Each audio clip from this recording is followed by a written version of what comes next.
Hey, now this is Rob here from Rob's School of Music with the legendary Mr. Doc McGhee. Hello. What's happening, Rob?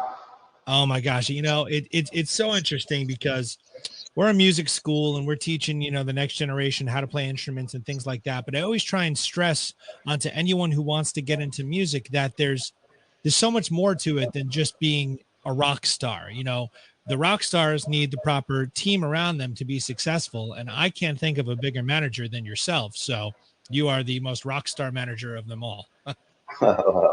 Thank you. That's really kind of you. Of course, of course.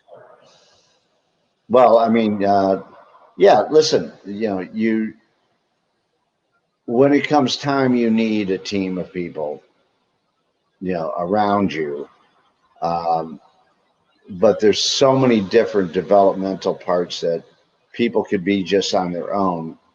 And one of the problems I think that people have that are musicians and that are singer-songwriters, or how do I get in this music business, or I can sing well and I write songs and I do all this stuff.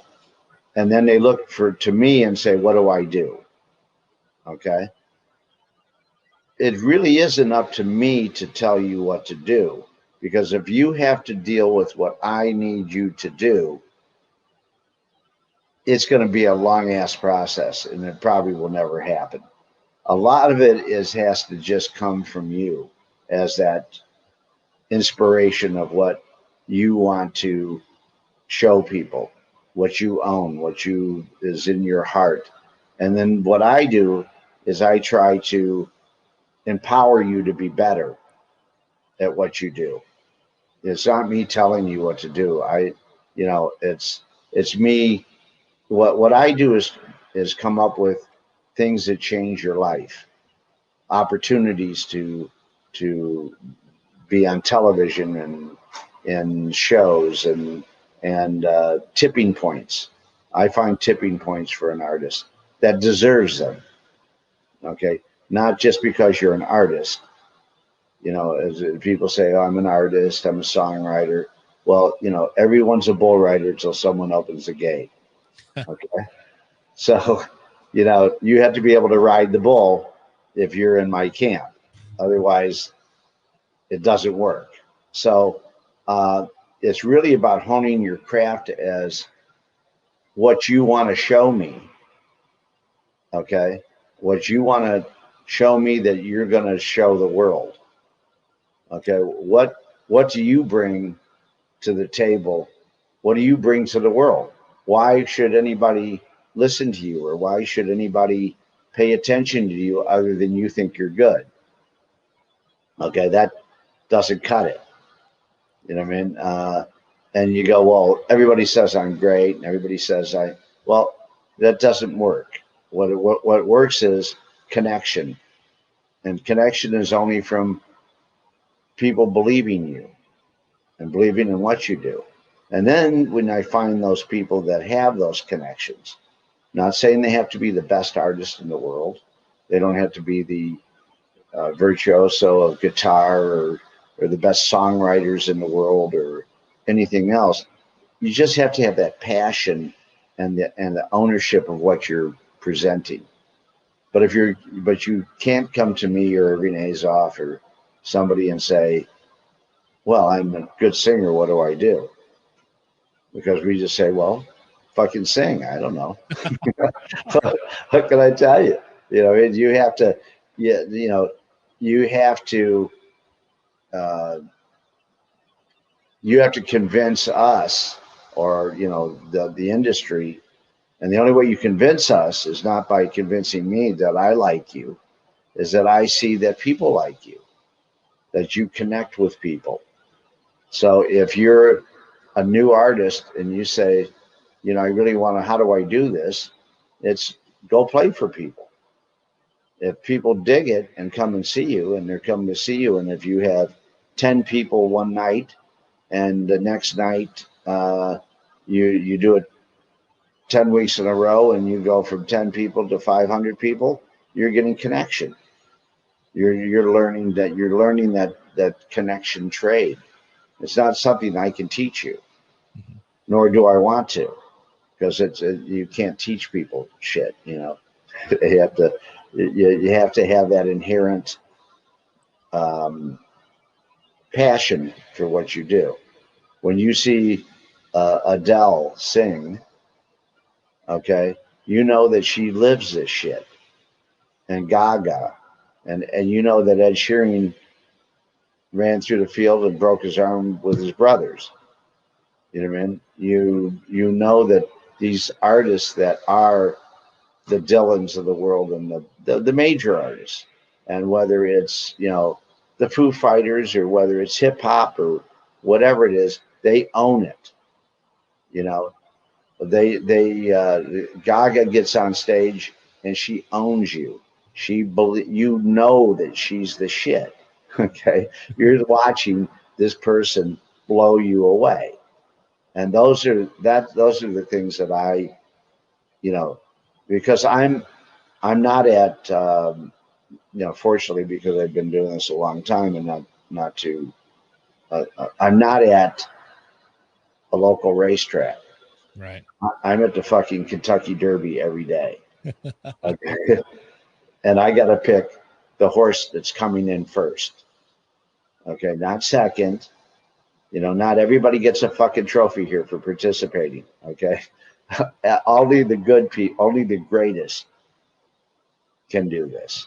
So that's, you know, that's how, to me, you have to look at it when you're starting. I mean, that right there was just, you know, I had some questions and you just kind of answered four of the first ones all in one thing. And I think that's just so valuable, because anyone who's even like coming through here, who's starting to play an instrument, you know, they're always asking, you know, okay, well, what's it take to get to the next level? And I think one of the elusive elements that people miss, aside from passion and just working your ass off, is just be cool, be a good person. I mean, throughout, I've, you know, Right. Phil X or Steve Vai or all the amazing musicians I've gotten to talk to throughout this interview series, that's like the number one thing, just to be cool and be a good person. So from your perspective, when someone is having a massive ego or maybe starts one place but then they blow up, how do you keep them grounded and humbled? Well, you don't. Okay, people are people. Okay, there's I always say, I have a chapter in my book called, you know, it's called Before the Zeros, when it was fun. Okay, and when people would, you know, ride in vans together, sleep on people's floors, write songs. That's how, you know, that's how all the greatest songs were written. Okay, through strife and through experience of life. It wasn't to sit down and say, you know, I think I'm going to write a fucking hit song today. I'm going to write a song that changes the way people think about music. I'm going to write a song that, you know, puts me the poet of this generation, because that shit ain't going to happen. Okay, it happens because you do something great that changes the way people think. When you see Alanis Morissette doing Jagged Little Pill, changed the way people wanted to hear that type of music. Mm-hmm. She was that angst. Now she was the angst female that said, "I'm not a victim. I'm fucking kicking your ass." Okay, that was, and that changed that whole way. Kurt Cobain changed the whole genre of music, from more the glam rock to the kind of the grunge, Right. no guitar solos, nothing on stage but talent kind of thing that he did. And everybody has, and Prince did his thing. And you know, when you talk about the greats like that, you see that it's them. There's no cookie cutter way to do this. Mm-hmm. You know, the whole thing is, if you're doing this for money, okay, don't do it. Go get a fucking job. Okay. Because you'll never make it. If you're doing this because you love music and you love the passion and you love the thrill of getting up there and performing and and owning what you do. Okay. And leading that crowd, and sucking that crowd in when you're talking to them and they're hanging on every word that you say. That's the fucking greatest gift in the world. You know what I mean? But only a few people have that. There's not everybody that's on here is going to be able to do this, Right. or want to do this for that period of time. I mean, this is a commitment, a life commitment. And if you're an artist, then you're a life. It's a life commitment. I totally agree. I totally agree. We have our mission statement is painted on the wall when you first walk into the school here, and it says, turning music it's not just a hobby, it's a lifestyle, because it's truly, if it's in your soul, it's who you are. Exactly. How did you get into the business? Well, I mean, nobody would hire me. I had to do something. And I thought it was cooler to fly around in jets with rock stars than work construction with my dad. So my dad was a welder, and I knew that I would rob banks before I would be a welder. I just didn't want to have any of that. And I don't know, you kind of fall into it. I didn't know what management was. I have no idea I still don't know what management is. You know what I mean? It's, but it's about inspiring people, and it's about getting people connected and understand where they sit and how to go to that next level, and not take no for an answer, and show everybody what you can bring to the world, and what you can give to them. I mean, you don't have to be, Mother Teresa, or you don't have to be Nelson Mandela. I mean, Axel and everybody else, they brought a lot to people. Yeah. They've helped a lot of people. As fucked up as they are, they've they've helped a lot of people, and you get through things. And music is an awesome thing, man. Acting's an awesome thing. Art is an awesome expression. I agree.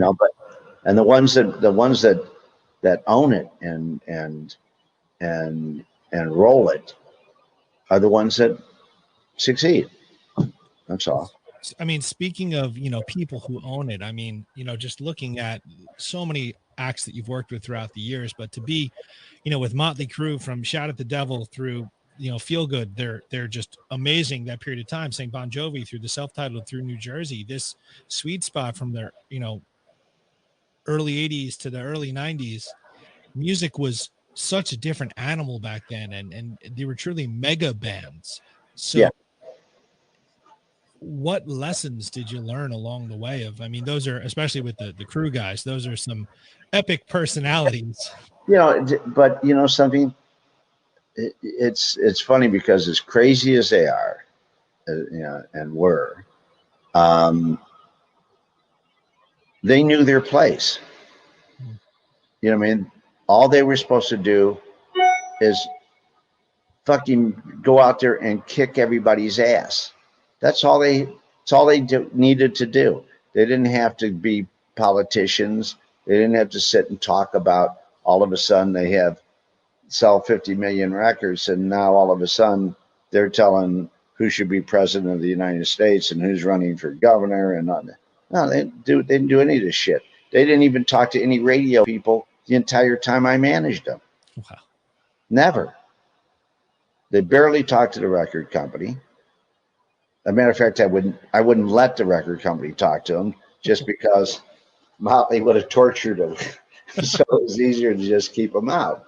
But yeah, listen, everybody. I mean, I've managed James Brown and Isaac Hayes and Diana Ross and, Pat Travers and, Hootie and the Blowfish and, fucking everybody. And a lot that people don't know. People that artists like Bob Schneider, who's an amazing songwriter, just an amazing songwriter, but doesn't have that, I want to get out there and beat the world. You know what I mean? Yeah. And you know, the other thing too is you have to remember everything becomes a tipping point. Okay. And so you have to find these tipping points. In the 80s, okay, I had the best tipping point. I had MTV. Right. Okay, that's gone. So now people have YouTube and everybody thinks they're a YouTube star. So they go, oh, well, I'll just write some songs and show my ass on YouTube. And I get all these likes. And why aren't I on the American Music Awards, on the Grammys? Okay. And it's not that easy. You know, when you look at the people that have honed their craft and that maybe not that talented. I mean, I have artists that weren't that talented that are major stars, but you can't outwork them. They work hard, they own their shit, you know, and that's what it is. You know? Well, that was another question I was going to ask about how the industry has changed, you know, from in the 80s where there was truly, you know, these diehard fan bases and there was a culture and there's a community. And like, you know, even when I went to school for music and one of my classes was like sort of a music in our lives kind of thing. And we were talking about sort of, I graduated in 2007, the spring of 07, right before the iPhone came out, streaming, and we all know what happened after that. So like, this oversaturation where it used to be special to have a website. It used to be special to have a record, to go into a real studio and spend, you know, X amount of hundreds of dollars an hour. And the take had to be right because it's on tape and the guy doesn't want to splice it and fix it in post wasn't even, you know, in our vernacular at the time. Whereas now anyone can grab their phone, record anything they want, throw it on YouTube. And like you said, rack up a bunch of likes by shaking their ass. But does that mean anything really when it comes to becoming a true star that's going to have staying power? Well, listen, the whole thing is that, you know, when you start looking at yesterday, okay, you're pretty much dead. Okay. There's the technology and the world has changed more in the last 15 years than it has in the last 200 years. Okay. So if you're not on top of what's coming up, forget about the 2-inch tape and cutting it and making the song out of it and digitally that I did, you know, back in the brown boot date or whatever. Now it's not that way. Now it's digital impressions. It's all the things but it still comes down to one thing: word of mouth. And you have the biggest word of mouth now with the internet. You have to use it the right way. Okay. And that's, you know, people say, well, I need a social media team. I go, no, you don't. You need a fucking hit. Okay. If you have a hit, then your social media is going to help. You're going to have people that want to hear you. Well, I'm putting a record out. Well, why are you putting a record out when there's no demand? Well, how are you putting it out? Well, I'm putting it out through, well, you might as well piss into a big fan. Okay, it's not gonna. So what you want to do is to focus on how to get that attention. You know, how do you get that attention, and what is your strengths, and work on your strong point and go after that one point and build. You still have to have connection, and if you don't have connection, it's not going to happen. That's it. It doesn't matter whether it's 20 years ago or 20 years from now. There's no difference. I like that. It's just a different vehicle to get you there. That's tremendous perspective. I mean, thank you, because everyone is so quick to make excuses. And I'm always trying to motivate, you know, anyone who's asking my advice in my little bubble here is just keep creating, keep putting stuff out, and just keep honing your craft. And a lot of people are very quick to make excuses that they, you know, they can't get seen, they can't get heard, but well, they're never going to. They're never going to. You know, when you wake up, well, every day when you wake up, you have an option. You can say, I can't do this, or you can say, I'm going to go do this. That's all. I love it. Pick a road and fucking go after it. You know what I mean? And again, somebody like myself or some of the guys that do what I do are all in the same boat. We're only handicappers. Okay, we have to find the right horse to ride. Now we may pick a secretariat that wasn't worth anything at the moment because we know it could run. Okay, but we have to see connection. Yeah. We have to see what it is. It's not my taste. I don't do things because I like stuff. I do things because I see the connection and I see how I can take this for 40 years and my bands can live not 5 years, not 4 years, not 3 years, not one-hit wonders. But, I have 4 in the Rock and Roll Hall of Fame now and probably, hopefully I have 4 more at the end of the day. So, and that's over 40 years of doing this. And I think that,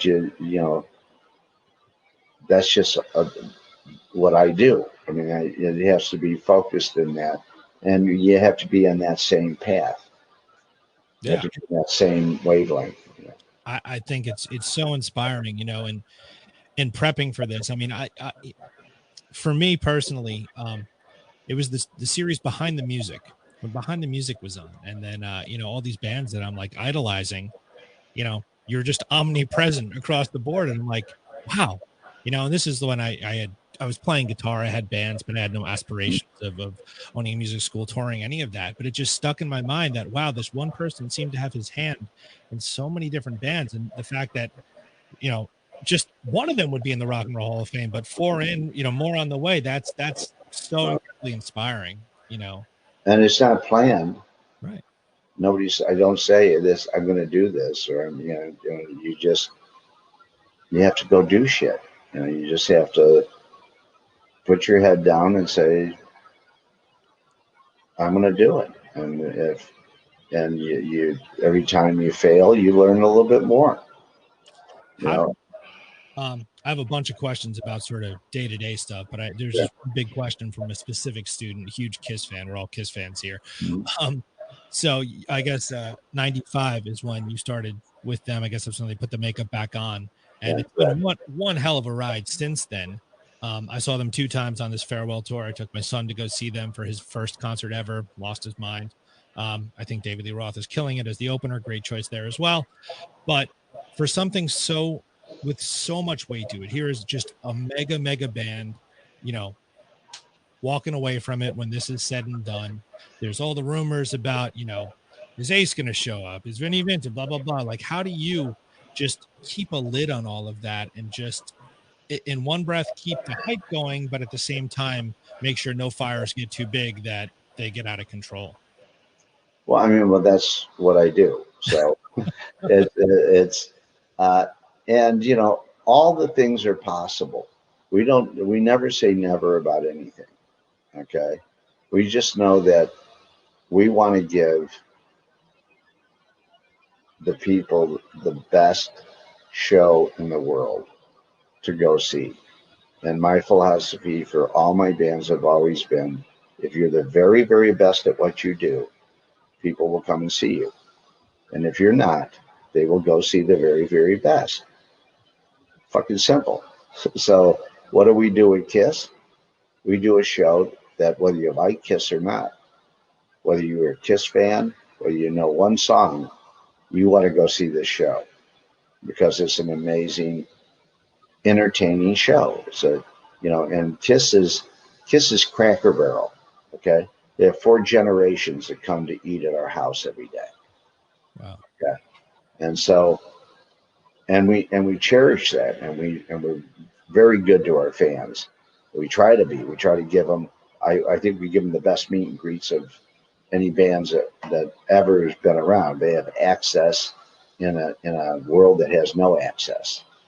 Okay, and Gene and Paul and Tommy and Eric are determined to be the best at what they do, and we don't go and write songs and try to be Pearl Jam or try to be Rage Against the Machine or try to be anything else. we do 4 chords and bad lyrics, and it's fucking works fabulous for Kiss.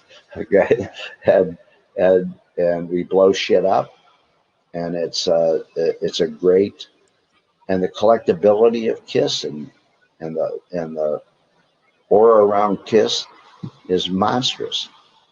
It's infectious. You know, it excites me, you know, every day. So all those things, you know, will Ace ever show up? Sure, he'll show up. Peter, hopefully, he'll show up. Everybody's invited to the party of Kiss. Okay, we haven't had that many band members in Kiss, but you know, since I've been there, there's been 4, and 4, you know, 2 different ones, and that's it. But Kiss is Kiss. So, you know, whether you said, oh well, you know, something, I don't think that there could be another 007 from Sean Connery. Right? Well, there is. There's been 5 of them, and people want to see 007. Okay, Mickey Mouse is fucking 100 years old. Okay, I think Kiss will be one of those things that will go on forever. I think with the avatar situations that we're doing now, with the NFT programs that we're doing, with all the different elements that we have at our disposal today and we'll have tomorrow and the next day, I don't see how this brand of Kiss goes away ever. If it's kept with the respect that it should have for the people that they have, I believe that it will be around forever. I mean, much longer than me. Much longer than me. That's incredible. Yeah, it's interesting because a lot of younger musicians come in and their perspective of what a rock show should be. And, you know, a rock show, I say almost as a generalization. I've seen Lady Gaga live and she puts on a rock show. It's the same thing. Hey, Garth Brooks was on a fucking rock show. Right. So it's great to see, you know, an act like Kiss is continuing to push the envelope with the stage show and what's happening and the hype that happens, the pre-show as they're walking down the back out, you know, the caverns underneath the stage and stuff. You're in there, all the cool stuff like that. So I think you're right. And, you know, as a fan, just separate from all this, I appreciate that, you know, there's so much happening with all of that. Yeah, it's all, I mean, like on June 11th, we're gonna do Battery Park. Okay. We're going to blow up Battery Park in New York. On New Year's Eve, we did Dubai. Right. We did the biggest rock show in the world in the middle of a pandemic. Because I want to show people you can go fucking do stuff. Yeah. We don't do shit out of our basement. We don't do drive-ins. Okay. we blow the world up. Okay. So, you know, you're not going to see us on you know, in our living room fucking doing Beth. That is going to happen. Okay. So, I'm visualizing that. It's just absurd. Yeah. So for us, we're going to blow up Battery Park. We have a two-part series coming on called Kissology. That's on A&E. That's coming on June 27, 28.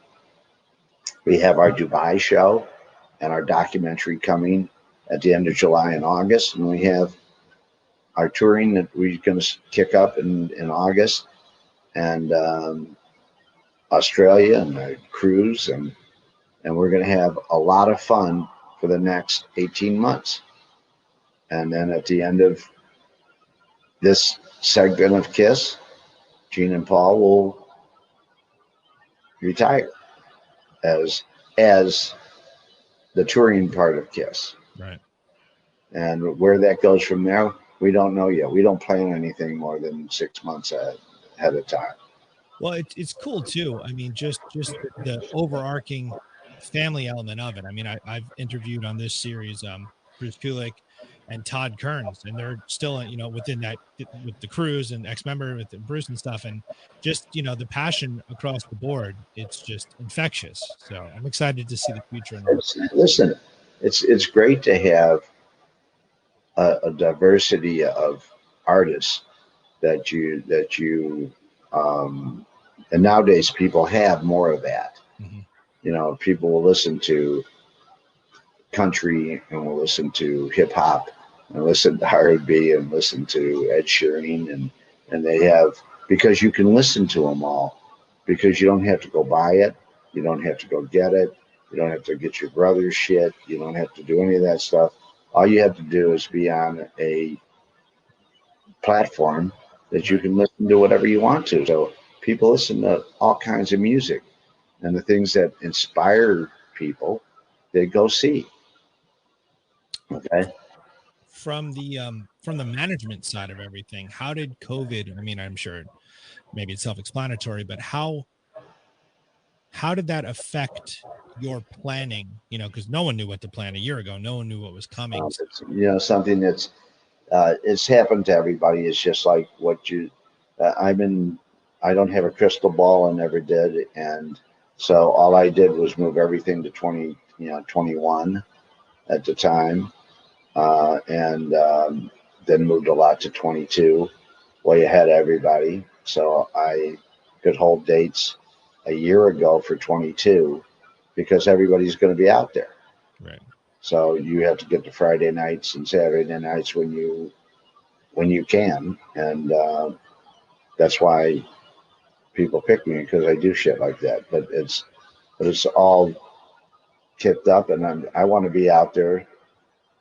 I want to be part of the relaunch of the music business, and I want it to be massive. I want people to have so much fun that they go, Jesus, I really miss going to shows. I really missed taking my girlfriend here and bringing my son to where we could have a great time together. Stuff like that. Those are. That's why, I mean, they give us money to do this. It's fucking crazy. That's for 40 years. People throw money at me to do what I love to do. It's crazy. Oh, you're good at it. You're good at it. So it kind of makes sense. Yeah. What's a day in the life of Doc McGhee? You know, is it are you going into the office at a particular time? Is it regimented? Like part No, nothing's regimented. I mean, I've never had a I've been, my management skills, whatever that is. But the way I do things, um, it's different because I'm a hands-on guy. I'm out on the road with my artists. I've spent 40 years on the road. Okay, I went between when I got married in 1986, which is 100 years ago. I left August 3rd, and I got back home with my wife like March 18th or something, because we went to Hawaii on a honeymoon and then went to see Bon Jovi in Japan and went to Motley Crue and did the Scorpions and throughout Europe, and then we just were on the road. And so I'm on the road with my artists all the time. And I think that's, for me, it's hard because, everybody it's almost like being with somebody like you're married all the time.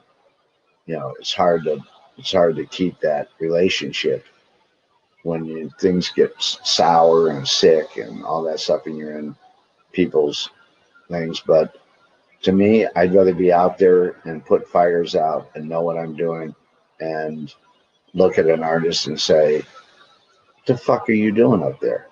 What do you mean? Well, you're fucking mailing it in.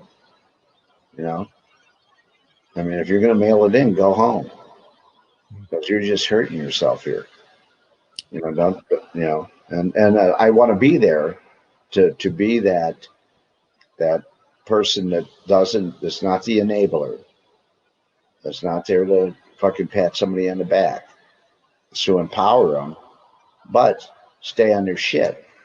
Okay, to make sure that we are going out there, and that this show tonight is the most important fucking show of your life. Okay, that's what you have to say when you walk out on that stage every fucking night. And if you can't do that, don't get up there. It doesn't work. I think it's so incredible that someone such as yourself, who is so high up the mountain, is still out there, you know, feet on the ground, hands in the dirt, making it happen. I think that's incredible. I don't know what it's like up there. Because I want to know what the rigger is doing. I want to know why catering cost me $17,000. I want to know why the band spent $22,000 on a fucking hot tub they never got in. Okay, I want I want to know this stuff, and if you're not there, you don't know. You know, and somehow they want somebody there to make these decisions. They don't, because as soon as I'm home, I'm gone. Guess what? Everybody's the manager. Okay, everybody. The sound guy, the fucking production manager, road manager. Everybody has opinions. Everybody has this. When I'm out there, none of that shit happens. We stay on our path. Okay, we stay on our lanes, and we do a great job out there. That's incredible. It's like managers, like almost like you're the coach in a way. You know? Exactly. It's such, you know what it is? It's either you're like, Sabian and them, and where you have a dynasty, okay, which I do, and that's because we don't expect anything out of anybody but greatness. That's it. Okay, we don't have time for any other fucking thing. We don't have time to practice. You need to do motivational speaking, because you're just killing it. Well, I'm just telling you that's because if we're not excited, if I'm not excited, nobody else is excited. Okay, so like I said, every day I make sure that when they go out, they know it's the most important show of their fucking life, and they go out and kill it. And if they don't, then people won't come. That's all. Wow. That's just how it is. Along the way, I mean, some of these mega bands, or just any act along the way, over the past 40 years, what are some things that have gone catastrophically wrong, and how did you rectify them? Well, sometimes you can't rectify shit. You know what I mean? It just happens and it goes. There's people get long in the tooth, people get sober, and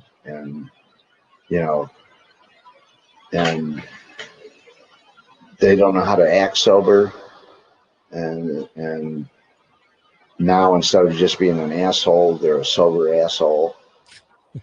And so it's kind of like you want to say, hey man, fucking sobriety's not for everybody, At least when you drank, you were funny, or you were fun, whatever. But I'm just saying that I think that the biggest problem is that the amount of when it turns into a business is when it falls apart to me, because now they don't have that edge. They can't sing about the shit that really tortured them, because nothing tortures them. They live in a fucking big house, except they've got 6 girlfriends somewhere in the hotels and bought cars, or they're drugged out, or they're, so the success factor kills them. Okay. And when you're 22 years old and you have less than a high school education, okay, and you get up there and you go, and 20,000 people go like this, and then you do this, and then everybody blows smoke up your ass, and now you're walking around and you're above the law. You're throwing bottles through fucking windows. You're fucking pissing on airplanes and the seats. I've seen it all. I've seen it all, and it's just the boundaries that people. You have to remember that artists are really autistic, and I'm kind of autistic, because which just means that we don't focus on the middle. Our shit isn't in the middle. We're not trying to be part of everything. We're out here. We're fishing in deep water. We're all fucked up. Okay. So but somehow we want to stay out there and we want to bring people in from the middle to find us. Wow. And they do, if you're great. And that's what all great artists have. Nothing great comes from the middle. Okay. And all society does is beat everybody into the middle. That's what everybody gets to do. Oh, you can't do this. You should go to work here and remember you can't do this. Remember you're not. No, this is never going to happen. Okay, no, this is never going to happen to you. Well, just slap these fucking people in the face. Go out there and do your shit. You know what I mean? And if you're good, you'll know it, and people will know it right away. And if you're not, I mean, look at Gene and Paul. These guys had a record deal with Wicked Lester, okay, and it was a rock band, right? And they went, fuck this, it's not going to happen. And so the only way that they could really own it and be something that they wanted to be is by putting this fucking costumes on in the 70s and get laughed at and shit thrown at them and everything else. But Paul Stanley could prance around then. He couldn't do this in his fucking own skin. Right.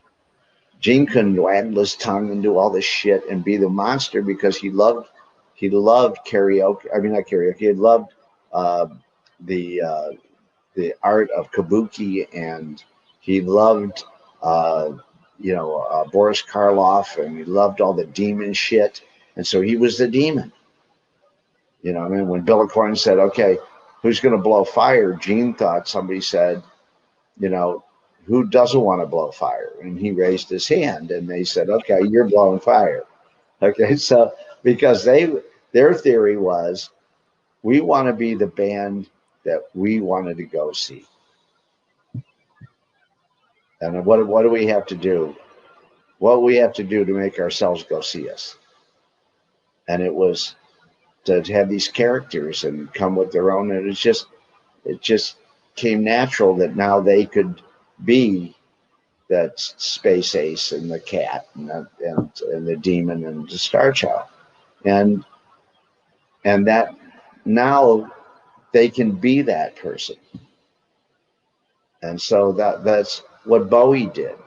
That's what Prince did. That's what everybody kind of goes into their own fucking world. Right. You know what I mean? And to be great entertainers, and if you're a great singer-songwriter and you can captivate an audience like a Ed Sheeran can, or a Bob Dylan or an Eric Clapton or something like that, and you can, hold that thing, fucking go do it, man. Learn your skills, hone your craft. Don't think you're going to get up there and there's nothing wrong.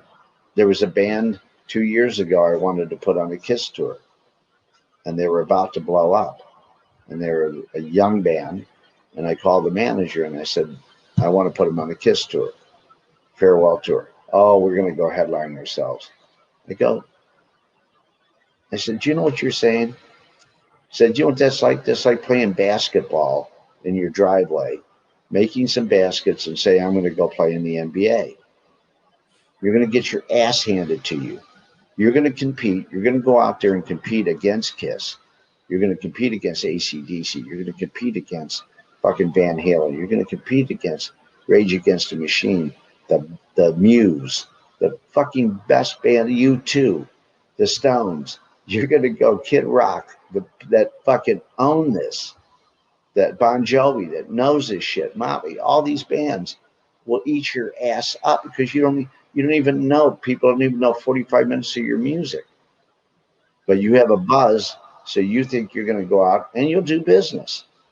Like Alanis Morissette did business, but she had no business being out there headlining. She didn't know how to command an audience of 20,000 people. So she sucked. So when she sucked, nobody came back to, and she's doing theaters, even though I love her and I love what she did. So this band went out and didn't do well, and probably will not do anything. I'm trying When so. they could have came out, listen, I had Motley Crue was so hot when I signed them in 1982. They were fucking smoking, and I went, I'm not headlining this band. Everybody's all the agents. We can get this money. I said, we can always get money. Okay. What we have to do is establish this band. So I put them with Ozzy. Okay. I put them on the US Festival. I did the whole tour with Ozzy and Iron Maiden and just pummeled everybody for 5 years and just built them as one of the best rock bands in the world. I'm sorry, Vince Neil is one of the best front guys fucking out there. You know, in the heydays, there wasn't anybody better than David Lee Roth. That fucking guy in the late 70s and 80s. He was the guy. Right. Okay, that's for sure. Okay, Vince was fucking amazing. Okay, John Bon Jovi is a great front guy, and he works his ass off. You can't outwork this kid. There's no way. You know, he's one of those guys that his talent is one thing, but his hard work is fucking unparalleled. Okay, so there's different ways of getting there. But when these guys get out there and they hone their craft, they fucking own this shit, man. And when they own it, everybody sits there and goes, you know, when you see Springsteen and he sits there and that one light sitting on there, you're fucking sitting there going, what? Or Floyd, and you know, any of these great shows that you can go see. These, you know, whether it's Ariana Grande, who's fucking amazing, to Pink, who is fucking crazy good. Okay, just amazing. To, you know, I mean, there's just so many, but there's only a few of them, really, maybe 30 of us that are out there that can command these audiences. You know, and that really do it in 60 countries around the world. You know, so it's not like, well, you know, I always get this. Well, wrote a song and they're playing it on my local radio station and special things, and everybody says it's fucking nice. I go, oh, well, that's great. Let me hear it, because I mean that's where John Bon Jovi came from, was WAPP with "She's a Little Runaway." Now his whole life changed musically when I got there. Okay, because he was writing those Southside Johnny type songs, right, and not what he wrote with Richie and him and stuff, and what we did with Slippery and all that stuff, which was monumental and changed his life. You know, but he had two records that didn't do all that well at the beginning. But he toured with every rock band in the world. I put him with Scorpions. I put him with Iron Maiden. I put him with Judas Priest. I put him with fucking Donington. Okay, and he would say, "They're gonna fucking kill me with I play Runaway." So we'll fucking play it harder. What can I tell you? I don't know. Run around so you can't get hit. So we call Routine 13. When they start, I yell Routine 13. They fucking start running around the stage so they couldn't get hit with shit. But you know, those are great days, man. Those are those days that, like I said, I don't mind. I get in a truck. I'll drive a van tomorrow. I'm happy to put the shit in the back of a van and go to a club. You know, I'm all good with this stuff, and that's why our whole team is with all my artists. Everybody does everything. Okay, so that's just how we do it. I think that, you know, coming up through my own musical experiences, like you say, get in a van tomorrow. Like I literally, I can smell what it smells like inside the van. I Sure. can smell what the club smells like going, because we're in the border of New York and New Jersey. So I played Club Benet, I played Birchville, all those Jersey clubs, Stone Pony. Like I can close my eyes and be right back there. And I think a lot of younger musicians now are missing out on those experiences because it's part of the journey. And if you can't do that, you're not going to be able to do that, you know? What exactly? You don't learn your shit on MT or on YouTube. Right. You know what I mean? I'm sorry. You get some you get a couple followings, and there's amazing people on YouTube. There's amazing people on American Idol. There's amazing people on 10 different shows. Right. Amazing singers, not stars. Yeah. They're amazing singers. And they all have consequence, so they don't win. Right. You know, that's about consequence. That's not about finding an artist. I couldn't be a mentor there, and I couldn't be a judge because I don't tell people you stink. I don't say to people you should find a different thing. That's not my approach to life. Mine is, hey, you love this, then get into it. Okay? If you're telling me that you're into this, to get into it. Don't fucking come here for the weekend. Okay, I'm not here for the weekend. You have to be vested. And if you're vested in this, and you can show me you're vested in this, I may get vested in it. But it starts with you. That's how it works. Incredible. This has been so, I mean, thank you so much for your time. The stories and just the perspective is so enlightening and inspiring. You know, for generations to come, really. Like it's to have, for you to give us this access is truly a gift. So thank you very much for your time. You know, I like doing this because I like people to hear. I think what I believe is what they want to hear. They don't care about what I did with Motley Crue, and want to hear what they can do to fucking help themselves, and think about getting into the business, or think about. I talk to colleges, and I say, how many people are going to be doctors, and one person will raise their hand. How many people are going to be lawyers? Raise their hand. I go, well, the rest of you people are wasting your fucking time here. Okay? If you want to be in the music business and you want to work for Doc McGhee, you walk in my office and say, I'll be the best fucking worker you ever had. I'll be here the first thing in the morning. I'll be here when you go to sleep, and I'll work for food. And I'll hire you. But people don't do that. Yep. So, like I said, if you want something in life, go fucking get it. That's all I could tell you. So, dude, that's everything.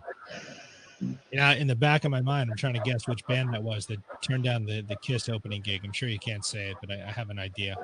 They're good kids. They're good kids, but yeah, I'll shoot an email to your people because I think I might. You got it. All right, Doc, thank you so much, brother. I appreciate this so much. Looking forward to the world opening up again, seeing some shows, and seeing a few more Kiss dates. And we'll be out there. All right, brother. Thank you so much. Be well. Yeah, you got it. All right. We'll see you. Bye-bye.